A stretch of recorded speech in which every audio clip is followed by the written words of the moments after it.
ছেলের ভবিষ্যতই এখন সবচেয়ে বড় অগ্রাধিকার, তাই সিনেমায় অনিয়মিত অপু বিশ্বাস। ঢালিউডের জনপ্রিয় চিত্রনায়িকা অপু বিশ্বাস বর্তমানে নেপালে অবস্থান করছেন। সেখানে তিনি নতুন সিনেমা শিকারের শুটিংয়ে ব্যস্ত সময় পার করছেন। বৃহস্পতিবার শুটিংয়ের ফাঁকে ফেসবুক লাইভে এসে ভক্তদের সঙ্গে দীর্ঘ আলাপচারিতায় নিজের ক্যারিয়ার, ব্যক্তিজীবন, সিনেমায় অনিয়মিত হওয়া এবং তাকে ঘিরে বিভিন্ন আলোচনা নিয়ে খোলামেলা কথা বলেন। লাইভে অপু বিশ্বাস জানান, সিনেমা থেকে দূরে সরে যাননি, তবে এই মুহূর্তে তার সবচেয়ে বড় দায়িত্ব ছেলে।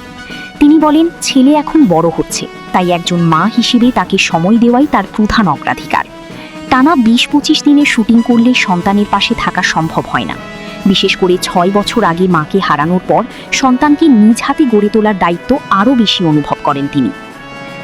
অভিনেত্রী জানান, সিনেমার বদলে বর্তমানে ফটোশ্যুট, ব্র্যান্ড প্রমোশন, শোরুম উদ্বোধন সহ স্বল্প সময়ের কাজ করছেন। পাশাপাশি নিজের বিউটি পার্লার ও অনলাইন বুটিক ব্যবসাতেও সময় দিচ্ছেন। এসব কাজের মাধ্যমে পরিবার ও পেশার মধ্যে ভারসাম্য বজায় রাখতে পারছেন বলে জানান তিনি। সমালোচনার জবাবে অপু বলেন, ২০ বছরের ক্যারিয়ারে তিনি জানেন কিভাবে নিজেকে উপস্থাপন করতে হয়। একসময় যে ধরনের কাজ নিয়ে তাকে সমালোচনার মুখে পড়তে হয়েছিল, এখন সেই কাজই অনেক শিল্পী করছেন। অতীত স্মরণ করে তিনি বলেন, ২০০৯ থেকে ২০১৫ সালের মধ্যে বছর